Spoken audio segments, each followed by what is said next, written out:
So welcome to Archive Acts for the first program of 2021.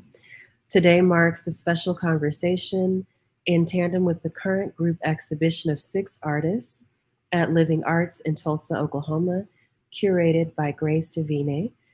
Given a family emergency, Grace has generously provided some talking points but won't be able to join us this evening.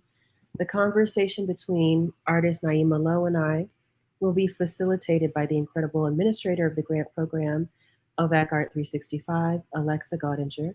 Throughout the conversation, feel free to add questions or comments in the chat. For now, Alexa will give us some context around OVAC's ART 365 program before we dive into short introductions of our work, followed by a conversation. Hello, everyone. Thanks for joining tonight. I am the facilitator for ART 365, which is a program of Oklahoma, the Oklahoma Visual Arts Coalition, which has a mission of growing and developing Oklahoma's visual arts community through education, promotion, connection, and funding.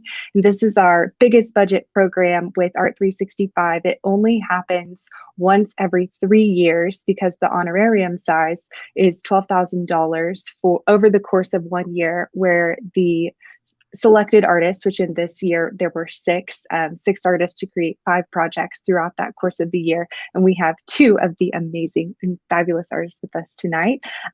Both Crystal and Naima have been just so incredible to work with and inspiring throughout the entire pandemic. For some introductions, I would like to read you their fabulous bios. Crystal Z. Campbell is a multidisciplinary artist, experimental filmmaker, and writer of African-American, Filipino, and Chinese descents. Campbell finds complexity in public secrets, fragments of information known by many, but untold or unspoken. Her select honors include extensive. They include the Pollock Krasner Award, MAP Fund, McDowell, Mid-America Arts Alliance, Skowhegan, Whitney ISP, Franklin Furnace, Squeaky Wheel, VSW, and OVAC's ART 365. Her exhibitions include the San Francisco MoMA, Drawing Center, ICA Philadelphia, Red Cat, Artisma, Studio Museum of Harlem, Project Row Houses, and Sculpture Center. She is the founder of archiveacts.com. Campbell was a 2020-2021 Harvard Radcliffe Film Study Center and David and Roberta Logie Fellow. And Campbell resides in Oklahoma and was recently named a 2021 Guggenheim Fellow in Fine Arts. Congratulations again. We are also joined tonight by Naima Lowe, born in 1979, Middletown, Connecticut, USA. Naima Lowe is a writer, artist, and filmmaker who utilizes the alchemical magic of African-American, queer, and disabled world making. She makes her living at the intersections of bold political statements and opaque formalist exploration. She earned her BA from Brown University and her MFA from Temple University. She is exhibited at Anthology Film Archive, Wing Loop Museum, Mixed Experimental Film Festival, and was a featured artist in both Concept and Art 365 for OVAC. Naima has been an artist in residence at Malay Colony, Vermont Studio Center, Jack Straw Cultural Center, and the Bemis Center for Contemporary Art. She's currently living and working in Tulsa, Oklahoma, where she's developing a badass retail art business out of her living room. Thank you so much for being here tonight, both of you. You are so wonderful to work with, and I love all of the time I get to spend with you. Thanks so much, Alexa. Appreciate it. So I'm going to give a brief introduction to the work that I included in this exhibition. So these slides are just going to kind of flow through. I'm not going to talk about each one individually. The work that I did as a whole, the exhibition was called A Token is a Stand-in for Something of Value. And it comprised 2 works. One is the sculpture installation that you're seeing here, which is made out of long pieces along with short loops of multiple colors of paracord, just that, paracord that you can get from the Army Navy store, from craft stores, as well as 4,753 exactly pieces of hardware from, like the hardware store, nuts, washers, all in this sort of yellowy gold patina. they were sort of organized into these 97 different sections and put together in these 97 sections organized around prime numbers and the number 7. And as you can see, they kind of had the look of like a series of necklaces of different sizes. The piece was sort of an extension of work that I've done with hanging ropes and before and dyeing ropes, working with the color pink, which I've done quite a bit in the last couple of years. And was very much oriented around this sort of concept of like alternative numeracy, thinking about, work that gets done, about trying to create throughout the pandemic, where so much of our sort of thinking and engaging with the world is sort of dealing with these like profoundly abstract sets of data that we're supposed to interpret usefully, but aren't possible to do so, but also really engaging with this concept of a literal and figurative token, and thinking about the value and values that come in to an artist's work, to a Black person's work, to sort of engage with the world.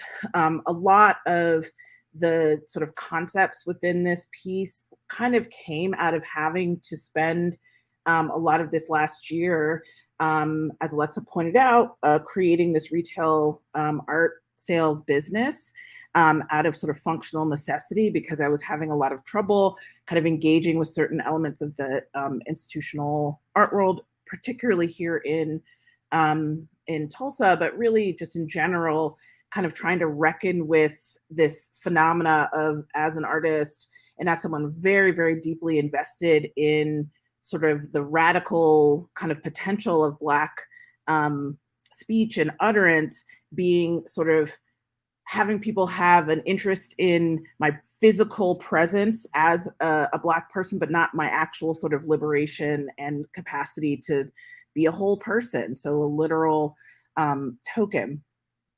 And the other piece that's part of the show is a sound work called 97 Days Between, that I actually collaborated with my father, Bill Lowe, who's a jazz musician. I'm not going to play any of the sound from that at this point. It was displayed in this exhibition through headphones, in part because I wanted to sort of give an intimate experience, one-on-one experience with the sound and really kind of engage with the details of it. It was also an exercise in counting. So while the sculpture is sort of organized so that, as you can see, there's these sort of numbered tags on each of them, counting 1 through 97 or 97 through 1, depending on how you kind of look at it. The sound piece includes a narration that also counts down between 97 and 1, and it's sort of enumerating the sort of scale of emotional changes that I went through and sort of considered relative to the first, few months of the pandemic. And then was created, I worked with my father to take that text and sort of translate it into the creation of a score that he played alongside our dear friend Taylor Hope-Bynum. And a lot of that work was also kind of us engaging with the sort of sadness and realities of trying to create collaboratively, which is something that I primarily do. My work is very deeply collaborative while at all of this physical distance. And so we wanted to capture the sense of both intimacy and distance that existed in that process. This work is in many ways a departure for me. I have, I'm trained in film and video. I have historically worked a lot in performance, and in one way or another, sort of the human figure, whether it's mine or someone else's, through sort of, documentary forms or through performance and stuff, is sort of very physically present in the work that I'm doing. In this piece, I made a pretty clear decision not to include any bodies within it, but rather to try and create something that had the kind of echo of my and other bodies, kind of dealing with both the sort of trauma of distance within the pandemic, as well as thinking through what kind of possibilities of refusal could happen as a Black artist, where our bodies and our traumas are constantly sort of created as sort of consumable within arts economies. There's a lot of expectation that we sort of perform our sadness, perform those experiences of racial injustice that many of us do make our work sort of about and engaged with. But this piece has, me sort of engaging with a kind of abstract, sort of formalist approach that is pretty intentionally trying to hold some things back and trying to give you sort of like the impression, and also to create sort of a sense of code making where, you're not necessarily everyone is in on the joke or in on the fullness of the story that is being told within this sculptural world. So I'll stop there because I'm sure we can talk about it more in detail as we go through, and I'll let Crystal talk about her work. Thank you for that wonderful introduction to your work, Naima. I'm going to let this play for a minute so you can hear some of the sound as much as you can.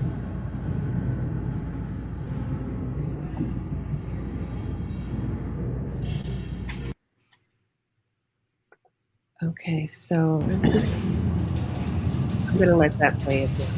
Thanks.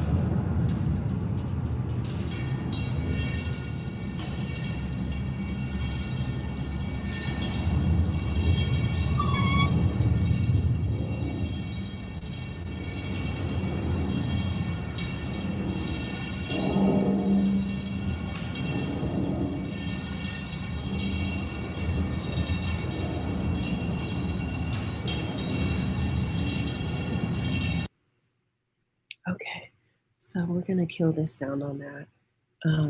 But these images will continue sort of flashing. I'm really excited to be in conversation with Naima, and I've taken some notes, so we'll come back to that in a second. My work is often a footnote on a public secret or things that are buried, overlooked, or forgotten. I'm interested in the possibilities that are recorded both inside and outside of official histories, particularly what is spoken about, but perhaps not written, what is rumored, but what is not widely recorded, or what is left in the open, but perhaps functions as a sort of cover-up. I am not a historian, but I place a high value on creative license and imaginative meandering to linger in the space where art can become a prompt, a rumination, or a proposition. To give a sense of the installation, I'm going to loop this short video. And this piece is called Highway. The installation includes 6 banners that are double-sided. They're about 2 feet by 11 feet in length. And they have the words "Highways move us, highways race us" across black and white optical backgrounds, with some of the words front-facing and some of the words reversed. Much like the highways themselves, these banners artificially intersect space. If several viewers were to move through at once, they would disappear and reappear depending on how one moves through space. To the far back right of the banners is a video projected on an angled wall that bleeds into the industrial space behind it. When I lived in Tulsa on Greenwood Avenue, I often walked towards the Greenwood district. And with what little of the district remains, it is impossible to miss the bulging concrete, known commonly as a highway, arching right through it. It is a curious thing to have this slice of the highway arching across the remnants of Greenwood like a stale, icy concrete rainbow. The highway splits the business strip from the church and Greenwood Cultural Center right behind it. A wave of urban renewal manifested this highway, alongside other deliberate ruptures in Black communities and other communities of color across the country. What would change if this highway was undone? Can these acts of displacement or architectural violence be reversed? In Highway, I'm working with this section, activated by performers who are working upon it. We have developed a choreography along the underpass and highway median. These Tulsa-based performers, Nikos Norris and Daniel Pender, play the highway like sonic graffiti. With dented steel poles, they wrap along its surface, extracting sound from a site of architectural violence that has noise pollution as one of its perks. Reclaiming sacred space, we use debris from dead auto bodies to punctuate time, to ask the highway how it came to be here and how it comes to be a monument of communal dispossession.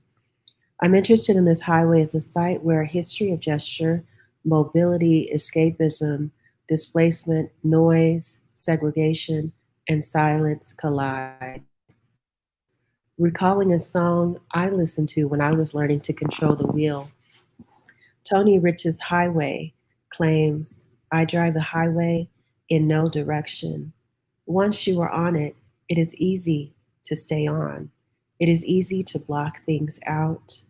It is sometimes easy to turn around in a speed that delivers everything around it as a blur. So I'll stop there, and me and Naima will move into conversation. So Naima, maybe we can start. I just want to go back to something you mentioned in your introduction. And I was thinking about your description of math and the use of math as a sort of organizational system. And I began thinking about it as a sort of non-discriminatory ordering, which functions very differently than like a quota for diversity practices, for DEI, for tokenism, that functions in institutional structures in a very particular way to meet that numerical requirement. And I was just wondering if you could talk more about that. Sure. I organize, well, there's a couple of different things that come into the mathematics, the sort of like somewhat rigid but also playful mathematics that go into this piece. As I said, there's a total of 4,753 pieces of metal, organized between 97 of these sort of necklaces that were hanging.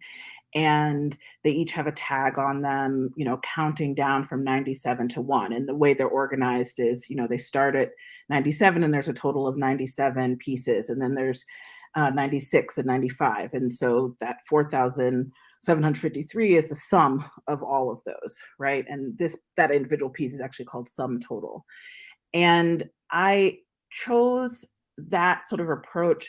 It was both very arbitrary and very specific, which is, I think, part of how I was sort of thinking about working with mathematics in this way, where, and your connection to this idea of a DEI is like a perfect sort of way to talk about this idea of the arbitrary and the specific, right? I picked, working with prime numbers and number 7 and these sort of basic kind of rudimentary kind of mathematical concepts, partly because when I was starting my business, I needed to price things. And it is an arbitrary thing, valuing a piece of art, relative to the amount of money that I need to make to pay my bills, et cetera, was sort of frustrating and annoying to think about. So I started assigning the number 7 and prime numbers to it just to kind of give myself an interesting way to do it. But then that also started to, as I did it and repeated it again and again, it started to sort of meaning started to emerge, right, because of repetition, right? And so that's part of how symbolism works, right? You say the thing enough times, it starts to accumulate meaning, right? But also, it's not arbitrary. There is an actual amount of money that I need in order to make it in the world, right? This capitalism that is are set on all of these bizarro, arbitrary rules and bullshit are have very concrete impacts on our bodies and lives and time. And I think there's something similar that happens within these contexts where people say, well, we need to have, in order to show diversity, we need to have, we can say we have supported this number of, Black artists, or this number of, people who are under this income. But oftentimes what's hidden within that is, how many of those people, how much turnover was there within that number, right? Is that number reflected of how many of those people had an experience within your university, your organization, your city, et cetera, that was actually horrible, right? And so those numbers, on the big, huge macro level and on the micro level, all representing something very concrete and meaningful. And, I'm no statistician, right? But I do know that, statisticians, epidemiologists, sociologists spend a lot of time trying to think about how to translate and help us understand what like various numeric things actually mean. And there's this way that their concreteness can feel so heavy, even though they're actually totally abstract when we actually have to engage with them. So for me, thinking about kind of taking up and investing in this, like, kind of ordering system for this piece was partly a desire to kind of give myself kind of agency within that system, or to create my own system, while also being kind of a formal engagement.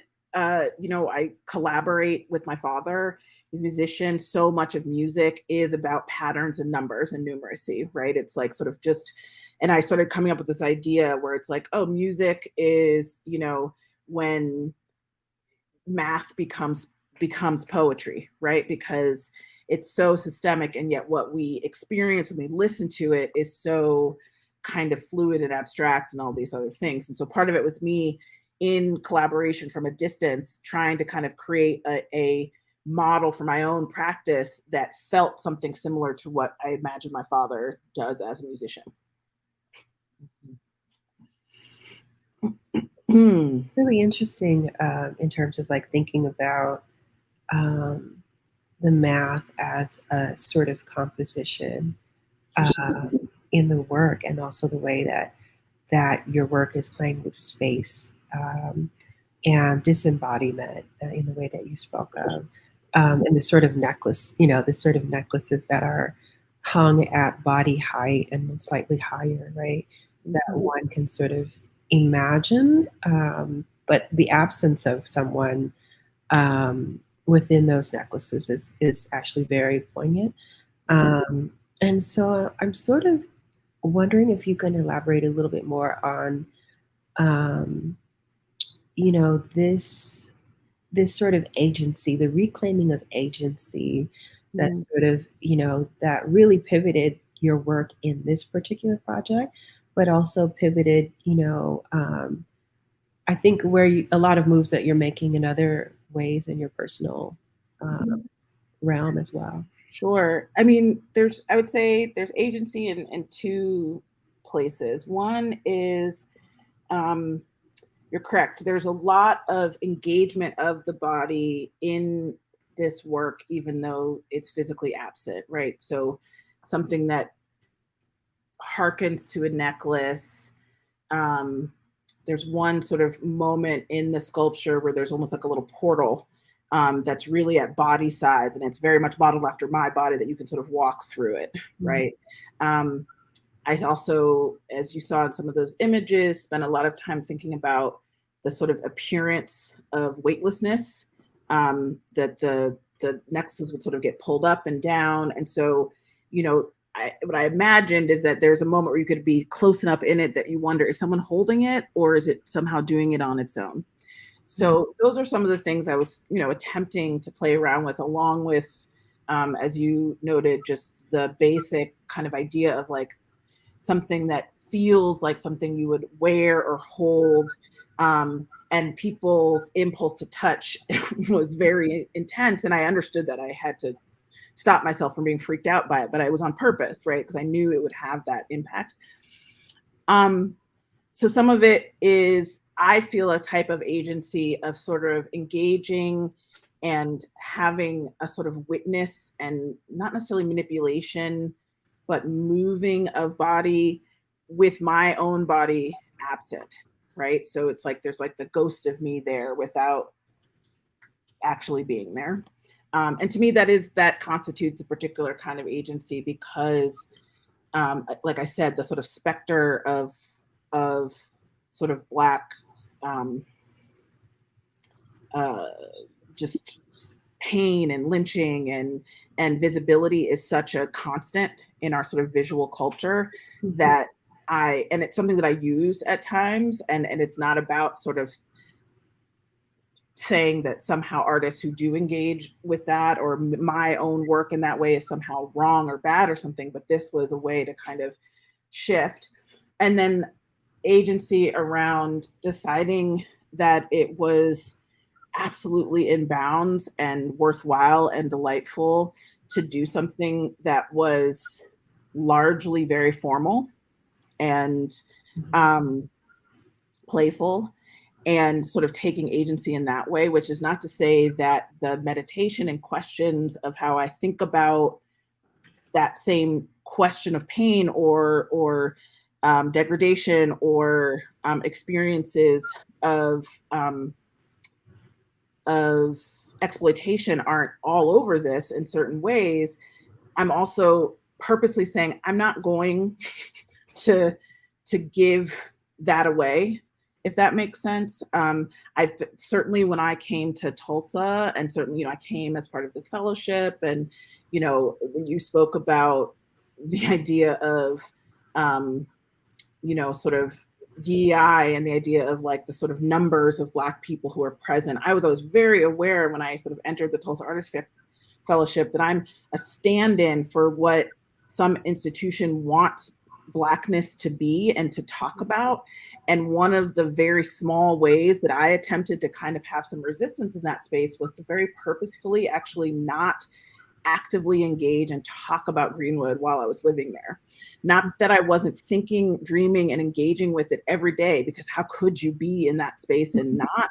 But I felt there was like a kind of refusal that I wanted to have about sort of articulating this kind of like notion of like, we are in, these people are asking for reparations. How about we get some artists not from Oklahoma to come talk about Greenwood, right? That, to me, I felt like that was something that I'm going to make a bunch of pink things that are shiny, right? And leave you thinking.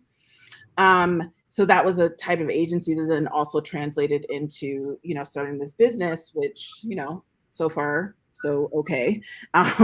But is about trying to give myself room to create with a little bit more of a sense of agency relative to how and with whom I choose to do business. And so it was a really, this piece was one of the biggest things I've made in a year. For a while, I was very explicitly making tiny things that individuals could buy and engage with, rather than other sort of, like the monumental artwork that can only be monetized or create a living for me through an institution, right? Like I was like, I can't.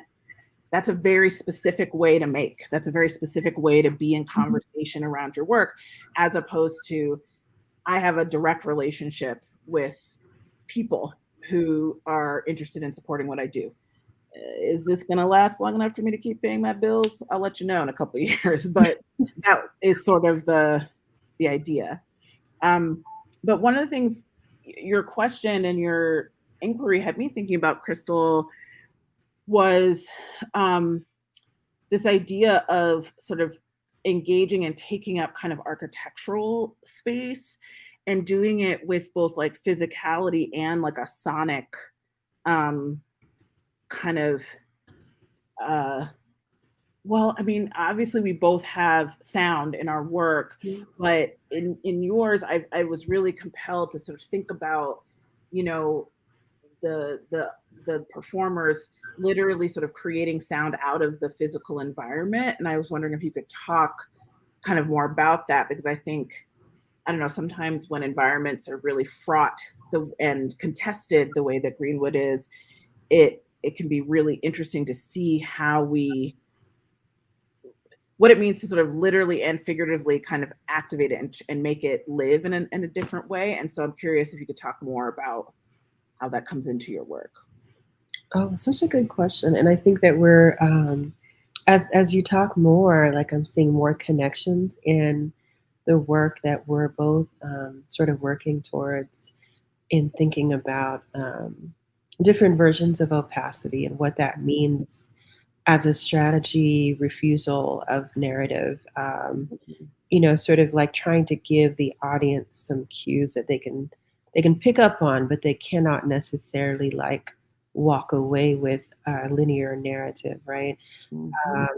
And so I think the sonic impulse there was so strong for me because it is such a marker of that architectural violence. Like if you walk down that street, you hear nothing but the shuffling of cars whizzing by all day long. Like you can't ignore this sound. Of course, it's not present in pictures, but if you're actually present and you've experienced that sound, like it's difficult to actually dislocate that sound from the place in which you encountered it.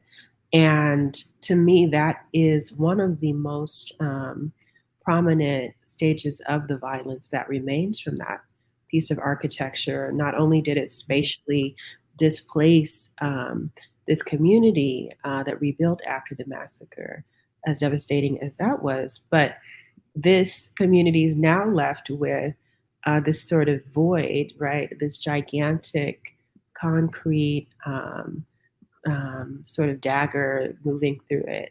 And also, what can happen in that space? There's a lot of sort of conversation going on now about what would happen if they took out a mile of that highway, if they relocated it further away from that district, if there could be a community land trust or some rebuilding. But it's sort of like, when I was reading my statement, it's sort of like, how do you actually reverse such a huge act of violence, right? Can you actually reverse such a huge act of violence?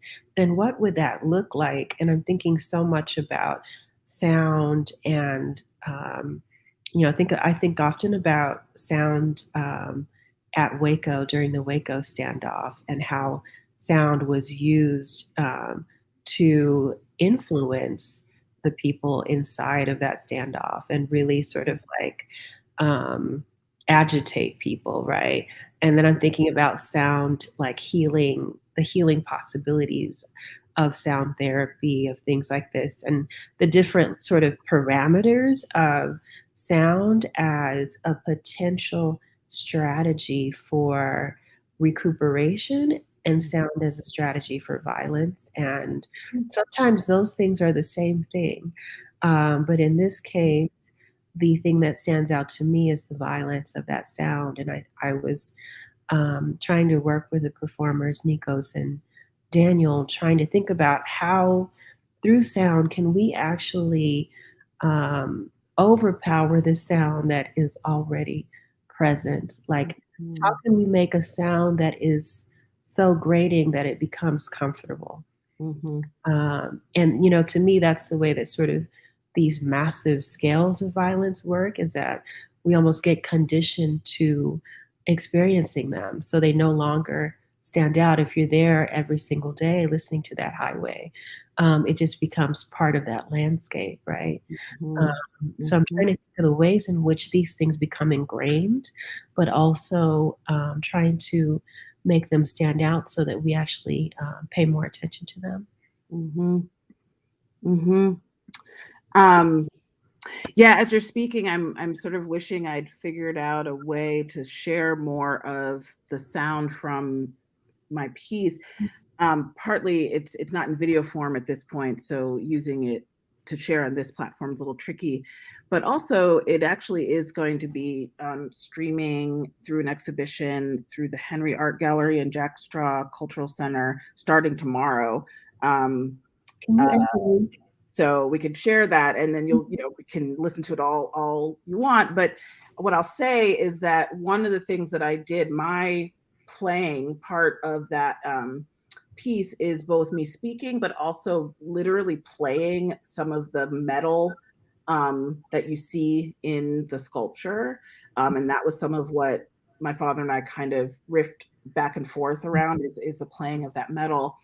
And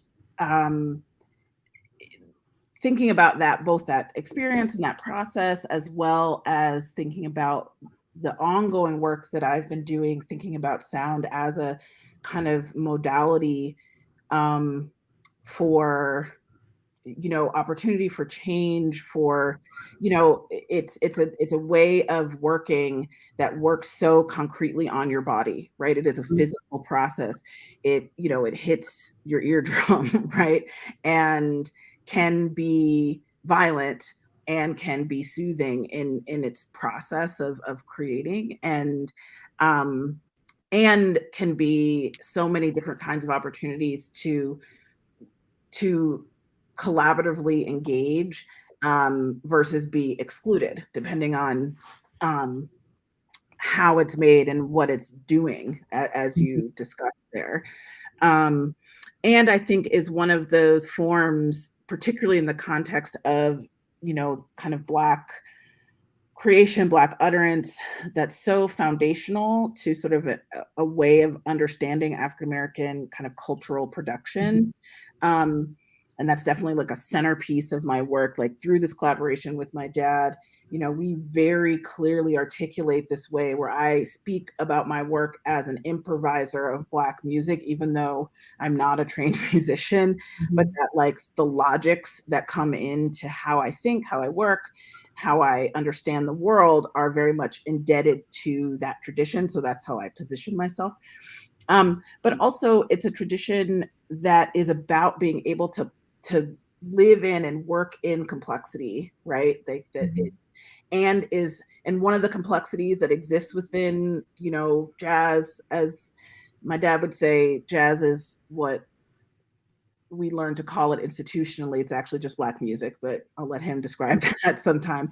But that like one of the many contradictions that is embodied in it is the ways that it's simultaneously very abstract and very concrete at the same time, right? Like you'll listen to certain kinds of jazz and music and feel like you hear the story in it while even when there's no words, right? You can feel that there's something humorous or sad or all these different things, but it's being put together in the most kind of sonically complex, coming from different cultural frameworks, multiple different instruments, not necessarily working in the way they were meant to. So like inclusive of, you made this beautiful music out of something that's not supposed to be an instrument. You've improvised in that way. You've set up, an opportunity for that to happen, and thus ask, an audience and the performers you're dealing with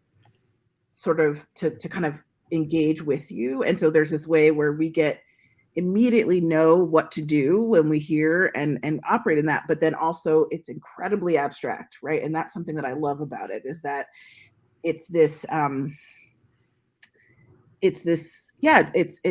it's speaking in code, right? It's operating in a way that is about kind of hiding in plain sight with our ideas. And I love the idea of that being inscribed very concretely and directly on the same site of also very concrete, literally concrete violence through that space. It also makes me think about, having lived, in that same area as you for a bit, the incredible sort of sonic violence of those fireworks that would go off every weekend through the summer directly over the site of the massacre, and it just being this this kind of profound kind of, you know, I think unironic kind of reinscription of we dominated you and we continue to do so. Mhm. Like, we're going to keep doing this. We're going to keep literally dropping bombs on your head and call it humor or entertainment in this neighborhood. Yeah, it's interesting to think about. Another question I had is, I think so much about questions of kind of engaging with different histories and senses of kind of obligation and resentment to said obligation. Obviously, I talked about that a little bit with what I was doing, but it's something that comes up for me in other work that I've done as well. And I was wondering if you can sort of talk about that, relative to whether this piece or your work more broadly, sort of how you spoke really eloquently about being with and engaging history, but not being a historian, and really giving yourself a lot of room to sort of fabulate and think through sort of historicity, I guess, like history as a process. But I'm wondering how that also intersects for you with, certain kind of moments and events and concepts or figures that do hold such gigantic weight, like the Greenwood Massacre. Like, how does the weightiness of that, or sort of influence some of your thinking about what you take on with your work? Maybe that's too big of a question, but That's a great question. Yeah, and I feel like, I totally just want to nerd out with you about sound. Because I'm always thinking about sound, and especially in these pieces with the performers.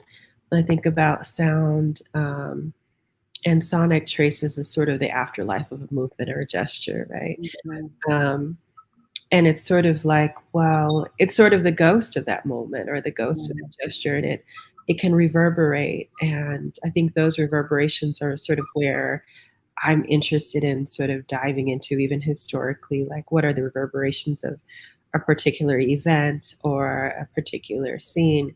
And I think, what's interesting is that this project with the highway, we proposed our projects like a year and a half ago or something like that, right? Was it that long ago, Alexa? Yeah. And in that time, there was some like buzz about the highway, but I think it's been, brought to a national stage with Biden's plans and Bloomberg's plans. Like they've taken Greenwood and the history of these highways that have displaced folks in many Black communities across the country as sort of focal points, for political purposes, and also the history of the Greenwood massacre. That was something that I actually wanted to come back to Tulsa and work on. I was living abroad when I applied for the Tulsa Artist Fellowship, and that was something I wanted to actually look into when I returned, because it was something that was obscured from my history and my educational experience of being someone that grew up in Oklahoma. But you feel those the reverberations of those things, like the Greenwood, destruction of Greenwood, is still felt as an Oklahoman of color, as a Black Oklahoman, right? Mm-hmm. So even though you may not know that history, like the experiences you might have as a person who embodies Blackness, like that is still felt and that is still very real. And so I think with my work, I feel like I can only touch on a small, like, fragment of these histories.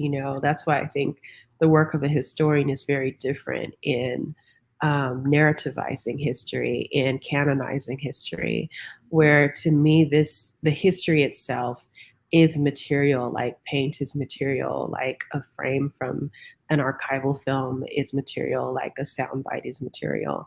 And sort of the way that I think of your work as well as sort of repurposing these things that were maybe intended for other uses, Mhm. is what artists can do. Like, you know, reorienting the narrative, reorienting our associative understanding and relationship to materiality, historical um, materials, and history, like historical narratives. Like, how can we actually reconfigure that and reimagine what those connective tissues are, right? I think that artists can do things that historians can't do. So I never want to be a historian in that sense of the word, you know, in the very strict sense of the word. But there was something that came up in our conversation, Naima, that I wanted you to sort of speak further about, because you're trained in filmmaking, Mhm. and when we were talking inside of the gallery, you were discussing, you know, these material processes and textiles and weavings in relationship to film history and construction, and sort of under acknowledged women's labor as editors Mhm. in the film history. So Mhm. you could talk a little bit about that and sort of maybe your foray into Sure. textiles. Sure. Well, let's see if I can build a thread actually from the last thing you're talking about, as far as, you know, kind of the historical and thinking about kind of embodying, you know, a, a specific historical event, but also, you know, I see the Greenwood massacre as an act of colonization, right? And part of how I understand colonization is that it's ongoing. It's an ongoing. So I don't personally have a historical personal link to that massacre, right? My family didn't live or have history here in Oklahoma. I'm lived here for the last, you know, 2.5 years, et cetera. But in as much as the process of constantly displacing Black bodies and Black success in particular, Mhm. and Black ingenuity and Black independence was and it is a continual process, that is definitely something that I feel myself kind of reacting and responding to really concretely in my time here in Oklahoma and in Tulsa in particular. And as you noted, is something that is just like the highway going through Tulsa has a specificity to that massacre. It's also something that connects so many Black communities. And I would say also constant acts of displacement of place, but also of creativity and independence is a constant process, you know, throughout this country. And something that, you know, as I've thought a lot about this work that I just did as being in some ways my most like present tense work, right? Like a lot of other things I've made, I've actually been very invested actually in more in materials that either are or kind of link to an archive of whether it be an actual sort of like working with archival material or working with sort of historical experiences of my own. This was something that felt like I needed it to be to somehow express something that was like very, very like plastic and now, right, in this specific way. Um, and I mean, I'm thinking about that now as like in some ways a response to this sense of like, no, this is an ongoing phenomena, right? And how some of my sort of resistance had to do with the idea of people wanting to sort of repurpose the repurposing of what artists do to sort of talk about what happened in Greenwood as a past tense phenomena, right? I hear that dialogue a lot. This thing that happened a long time ago, this one time that is really bad, but now we're in a different time, as opposed to this thing that was ongoing up until the moment of 1921 and continues to the present as a constant sort of process of, you know, violence and erasure and kind of in repression.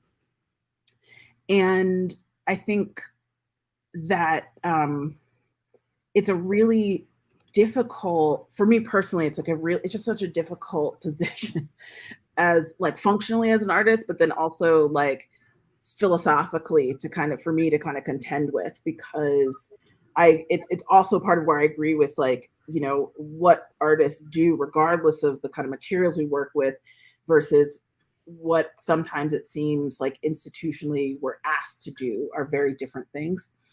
Anyway, so put a pin in that and try to answer your question about kind of textile and material. You know, I very purposely picked a whole bunch of non-art materials for creating my sculpture.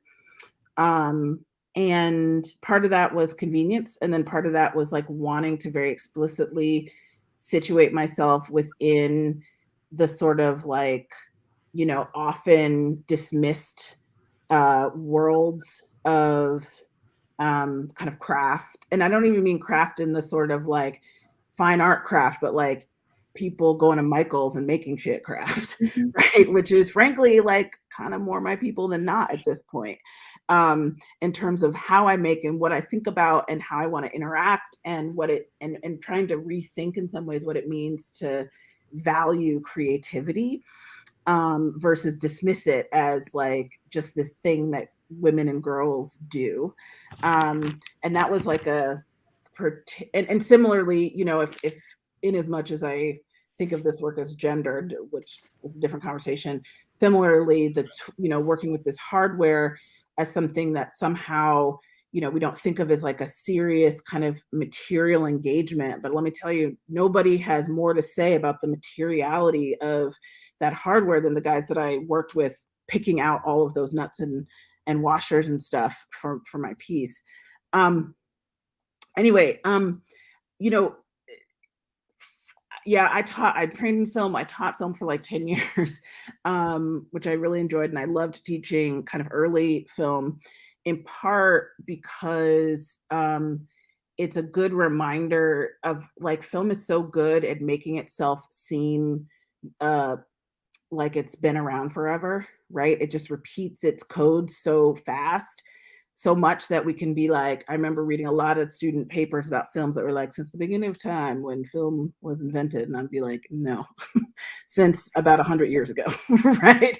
And it was invented by very specific people doing a set of very specific things, you know, co-located in the US and not only, but largely in, you know, the Soviet Union, trying to sort of like emerge and create what we now have as like the languages of film, and trying to take this sort of relatively new medium. I mean, in the history of not just the world, but the artistic world, right? Film and video are still very new, relatively speaking. And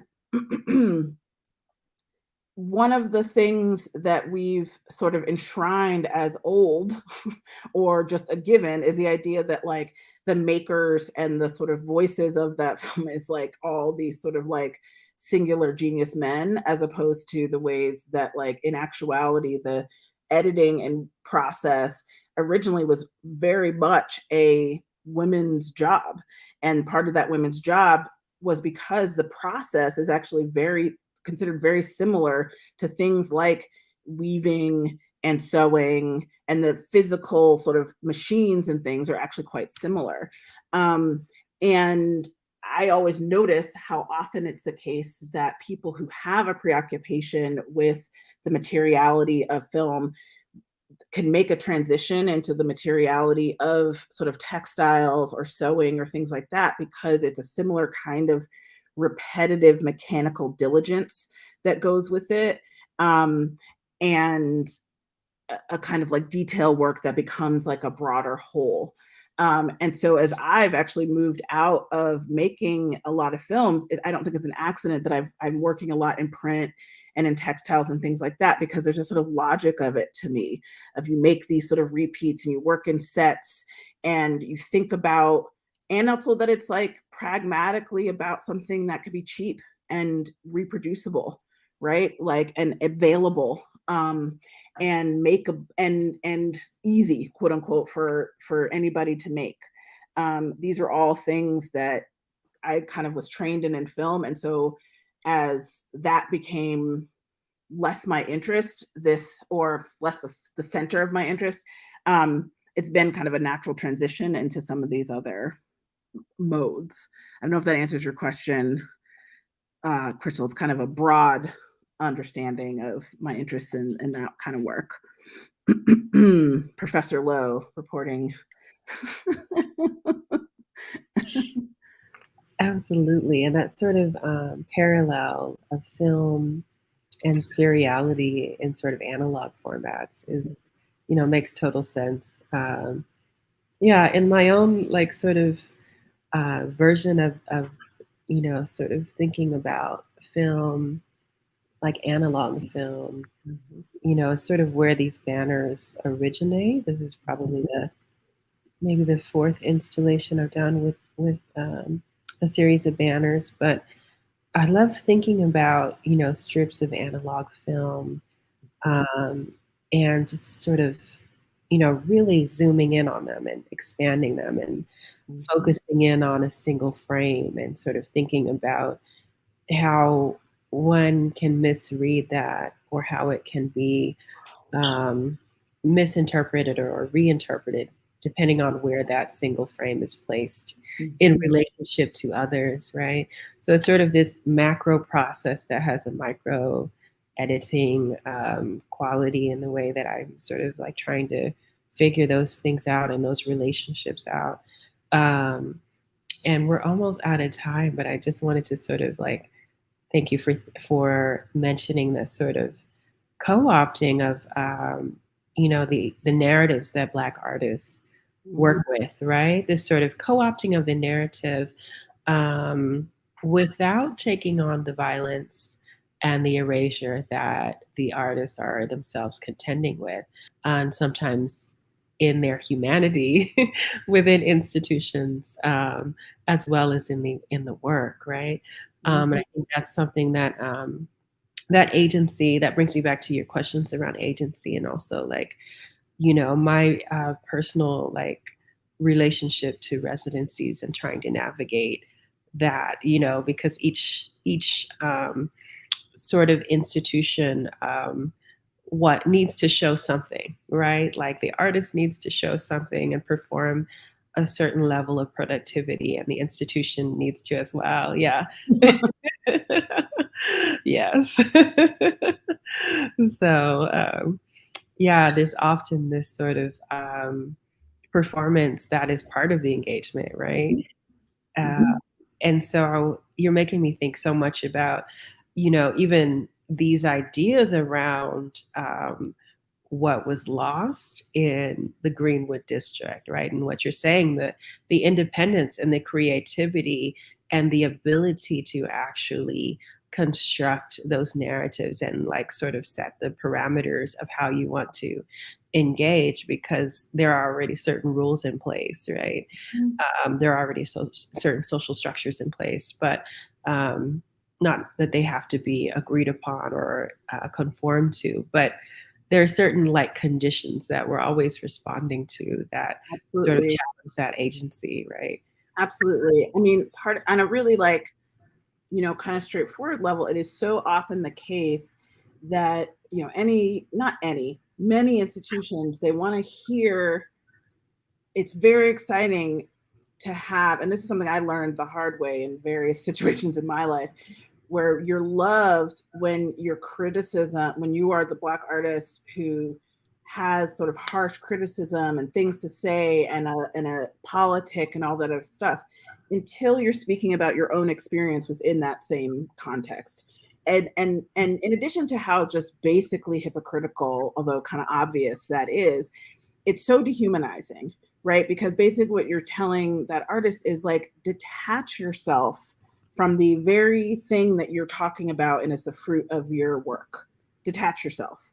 Pretend that you don't have a body. Pretend that all these things that we value the fact that you can think through and synthesize and make beautiful and all this other stuff. but don't make it concrete to and it's so, but it also is kind of obvious in terms of how a lot of these systems work. And, to bring it back, to, like I said, this ongoing work with my father, who I definitely experience and work with as like a primary mentor, is, a lot of his argument about what Black music, and by extension, Black art, Black utterance is that it's this like sort of contradictory, rich kind of place where, by definition, right, as Black artists, we make our work out of our bodies. Our bodies continue to be commodities. So of course the things that come out of our mouths are also kind of dealing in commodity, right? And it's not something, there's no kind of easy out of that. You're always having to contend with it.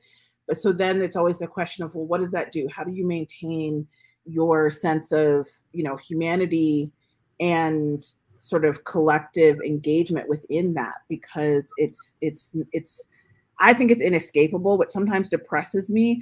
But then also where I go that's where my sort of interest in things like opacity and kind of code making and things where, at some point in this conversation, you talked about, opacity as this thing and abstraction as this thing that asks the viewer to kind of take these steps about whether or not they can kind of engage or understand. I see it like that, but also slightly different.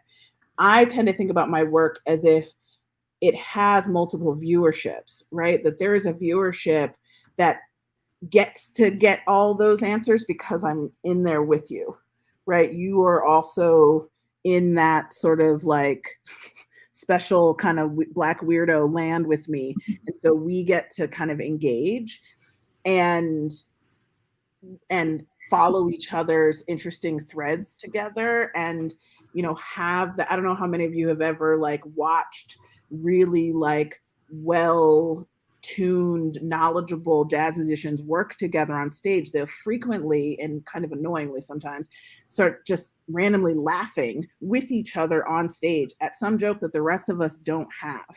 Mm-hmm. To me, like as a kid, that used to just make me kind of roll my eyes.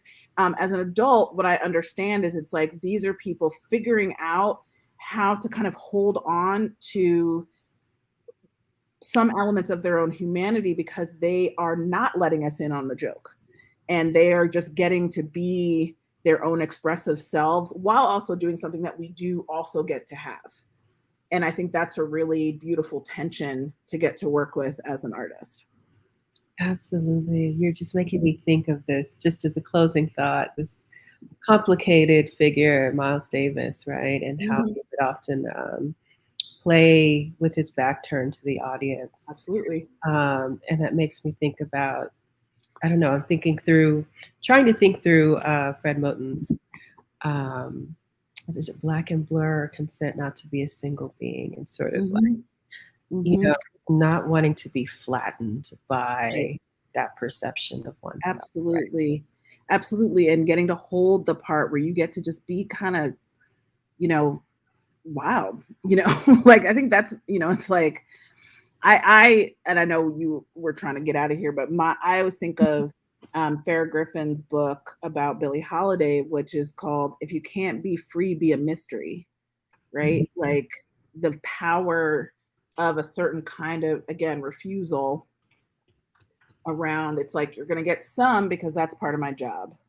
That's what pays my bills, these bills that I got to pay no matter what. But also there's something you're not going to get. And so and that tension is going to sit no matter what. And I think that's such a beautiful and resounding and important metaphor for thinking about self-care, right? Mm-hmm. Thinking about what, as an artist, you can afford to give, because so many of us are working from our core. And, there's a lot in working from your core that is at stake when you're involved with institutions and public entities. That is so very different than when you work from your core without an audience, right? So we'll leave it there. I'm just so grateful for your time, incredible thoughts, Naima. And yeah, you too, Crystal. Thank you so much. And thank you, Alexa, for stepping in and helping us out with this today. Yeah, For all one your more shameless support. plug, because the show is closing tomorrow for those of you watching right now in Tulsa, August 6th. So hope to see you at First Friday if you're able to make it. And then it opens in Oklahoma City, and there will be both installations by Naima and Crystal at ArtSpace at Untitled in Oklahoma City from August 19th until September 18th. So please see these two incredible installations. You guys worked so hard this past year, and I have loved getting to know you, and I could listen to you talk all day because you're so inspirational. So thank you so much. thank you so much, Alexa. And the incredible shout out to you and your incredible diligence this year, in this challenging year, and the OVAC team. Yeah. Year. We did it. We're still in one piece. And I want to say hi to my auntie Charlotte, who's on the line, and thank you to Jessica for tuning in. Yay. Okay, see you later, everybody. Thank you. Bye, everybody. Bye.